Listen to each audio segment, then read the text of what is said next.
సువార్త channel mobile ఫోన్లలోనూ యేసుక్రీస్తు సువార్తను ప్రసారం చేసేందుకు గుడ్ న్యూస్ ప్లస్ పేరిట ఓటీటీ ఛానల్ను ప్రారంభించడం శుభపరిణామని పాస్టర్స్ ఫెలోషిప్ జిల్లా అధ్యక్షులు దొమ్మేటి శామ్యుల్ సుధాకర్, రాష్ట్ర పాస్టర్స్ ఫెలోషిప్ నాయకులు జోసెఫ్ బెన్నీ తెలిపారు. కాకినాడ రమణీపేట ఫ్రెండ్స్ కాలనీలో గల బెరాకా బ్లెస్సింగ్స్ చర్చ్లో సువార్త ఛానల్ నూతనంగా చేసిన గుడ్ న్యూస్ ప్లస్ యాప్ ప్రారంభోత్సవ కార్యక్రమం ఘనంగా జరిగింది.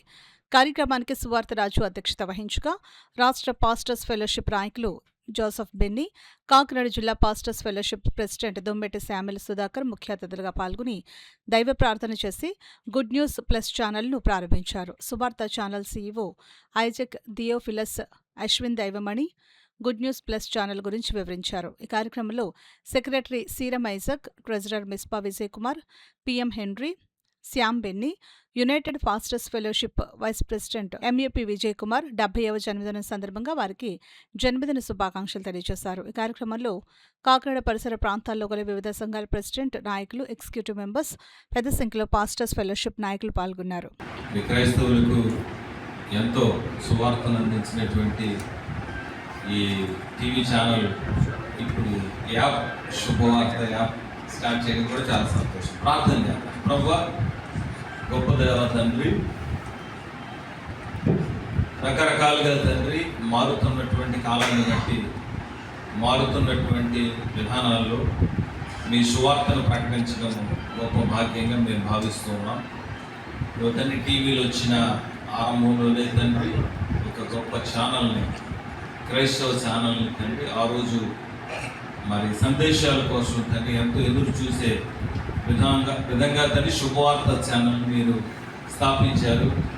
నాయకులను బట్టి, యాజమాన్యాన్ని బట్టి మీకు వందనాలు.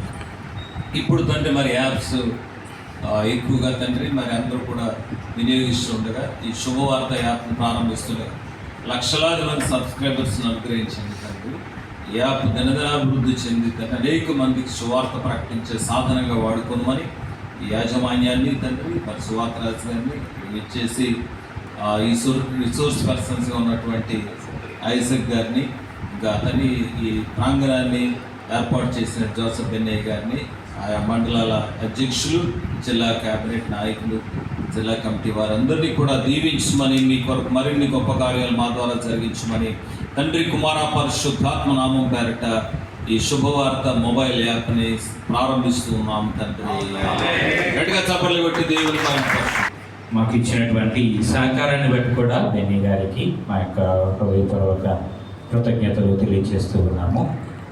అలాగే ఈ సమయంలో ఇక్కడికి వచ్చినటువంటి మరి పాస్టర్స్ అయినటువంటి మీ అందరికీ కూడా శుభవార్త టీవీ తరపున మా యొక్క కృతజ్ఞతలు తెలియజేస్తూ ఉన్నాను. శుభవార్త టీవీ దాదాపుగా 20 సంవత్సరాలుగా మీ అందరికీ పరిచయమైనటువంటిది. మీలో చాలామంది ప్రారంభంలో ఈ యొక్క శుభవార్త టీవీలో మీ యొక్క ప్రోగ్రామ్స్ ఇవ్వడం జరిగింది. ఇప్పటికీ కూడా కొందరు కంటిన్యూ అవుతూ ఉన్నారు. మరి బెన్నీ గారు, జాయిస్ అండ్ బెన్నీ గారు కంటిన్యూ అవుతూ ఉన్నారు. అలాగే కాకినాడ నుంచి మన చర్చ్ ఆఫ్ క్రైస్ట్ గౌతమ్ గారి యొక్క ఫ్యామిలీ వాళ్ళు కంటిన్యూ అవుతూ ఉన్నారు. అలాగే పి విజయ్ కుమార్ గారు, వీళ్ళందరూ కూడా కంటిన్యూ అవుతూ ఉన్నారు. కొందరు కొన్ని కార్యక్రమాల చేత మరలా మధ్య మధ్యలో ఆపి ఉండవచ్చు, మరలా మరి ప్రారంభిస్తూ ఉంటారు. కనుక మరొకసారి ఈ యొక్క సమయంలో మీ అందరికీ కూడా శుభవార్త టీవీ తరపున మా యొక్క కృతజ్ఞతలు తెలియజేస్తూ, మరొకసారి శుభవార్త టీవీ తరపున ఇంకెవరైనా ఈ యొక్క ఛానల్లో మీ యొక్క ప్రోగ్రామ్స్ని టెలికాస్ట్ చేయాలనుకున్నట్లయితే తప్పకుండా మీరందరూ కూడా టెలికాస్ట్ చేసుకోవడానికి అన్నట్లుగా మీకు మా యొక్క ఆహ్వానాన్ని తెలియజేస్తూ ఉన్నాను. మనం శుభవార్తలు ఏదైనా స్లాట్ తీసుకోవాలనుకున్నా, శుభవార్తలో మన స్లాట్ టైం మార్చుకోవాలనుకున్నా, లేకపోతే బయట వాళ్ళతో ఎవరితో ఏ విధమైనటువంటి సంబంధాలు మనం కలిగి ఉండాలనుకున్నా, మొట్టమొదటి అప్రోచ్ అయ్యేది సిఇఓగా ఐజక్ థియోఫిలస్ గారినే, రెవరెండ్ ఐజక్ థియోఫిలస్ గారినే మనం అప్రోచ్ అవుతాం.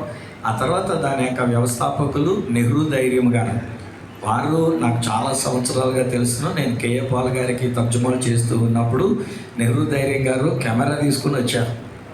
అప్పటి నుంచి తెలుసు నాకు నెహ్రూ ధైర్యం గారు. ఐ థింక్ 91, 92, 1991, 92 కాలంలో ఈ శుభవార్త ఛానల్కి అధినేత, ఫౌండరు ఆయన.